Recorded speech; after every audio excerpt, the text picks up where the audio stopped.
answer the question, what to do when your puppy is biting.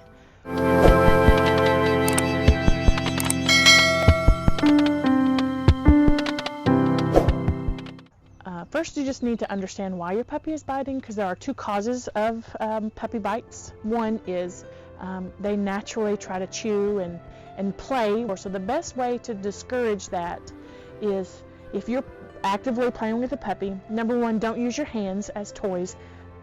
Always be sure that when you are playing, that your puppy is engaged in the toy itself, and you're not using it as a reward. So it's not something, a lot of times you'll hear people say, use a toy as a redirect, but what you can actually inadvertently create is the toy becomes a reward. So you don't really want to do that. You want to react like if you were the dog's sibling. So puppy bites, you make a sound. It doesn't necessarily have to be with your mouth. You can use your hands and clap. Gets their attention, stops what they're doing, and then simultaneously you stop playing. So you stop engaging and you see the dog moves away. So that's the first and the best way I can give you as far as advice on how to stop the biting. The next reason why dogs bite is something that we want to stop before it continues as they age, because once the dog is an adult, it's a lot harder to understand why your dog is biting you. So she's going to jump down real quick. All right, so when an adult dog bites, it's basically most of the time because of they're correcting you.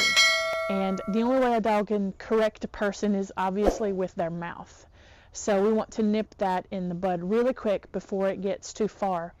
And what I'm talking about is to make sure that you show the dog that you are the leader.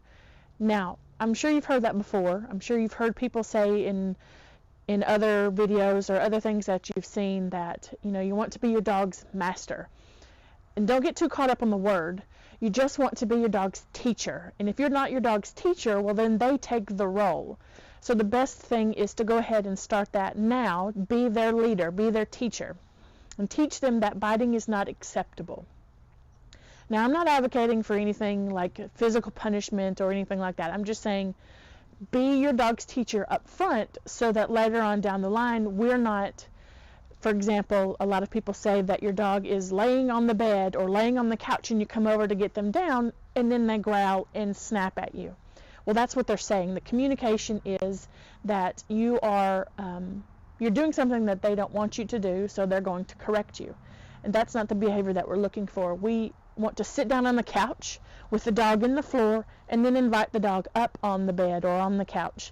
That takes control of the situation. You're leading the dog, making sure that the dog knows that you are saying, you can come up here. I let you know that this is mine, and therefore when I say you can come up here, you can come up here.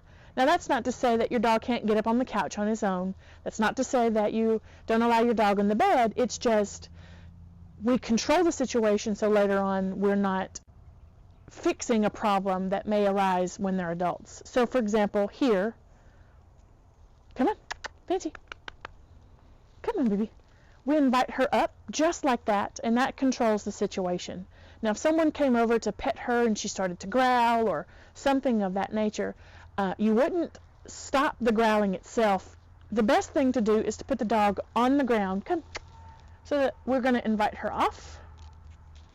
Now, if she's not going to come down, just kind of give it a tug. There we go. That invites her off of it. And we don't allow her to come back up because now we're controlling my space. This is saying my space. When I want you to come back up, I'll invite you up. And this becomes a communication of this now is our space together. So if we do this more often, you're going to see less of the dog trying to do that for you. That's the communication that we're lacking. If we don't show this role now, they're going to take that role later. So be sure to go ahead and start that now as a puppy. Like I said, she's about 18 months old. And so we've tried to continue this communication now.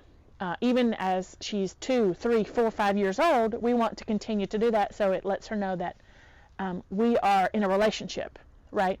communication is very important in a relationship. And if you don't communicate what you want from your dog, they're going to communicate with you what they want from you. And the only communication they have is with their mouth in a form of a correction, snap, or trying to bite you. And we don't want that. Puppy, I want to get back to puppy biting. If your puppy continues to bite you as you're playing, the best way to stop that is to be sure that when you are playing with your puppy with a toy, that if they come at you accidentally, or your hand is in the way and then they start to try to bite you, is to do the same thing that we were talking about here to control the situation. Make a sound, clap your hands, obviously. Make a sound, clap your hands. That gets the dog's attention, and then you disengage in the play. This disengagement is the same thing that puppies would do to each other if they're too rough or they bite too hard. Once the dog settles down or also becomes disengaged in the activity, then you can invite the puppy back over. Come on. Then you can invite the puppy back over to start playing again. Now, I'm not going to play with anything because I don't have anything to play with her, but I'm just going to give her a little pet because she did so good when I asked her to get up here. She is a very good girl. Yes, she's a very good girl. All right. So use those tips and see if that helps with your puppy and the biting. If you think this video is helpful, please give it a thumbs up and don't forget to subscribe. This is pretty girl.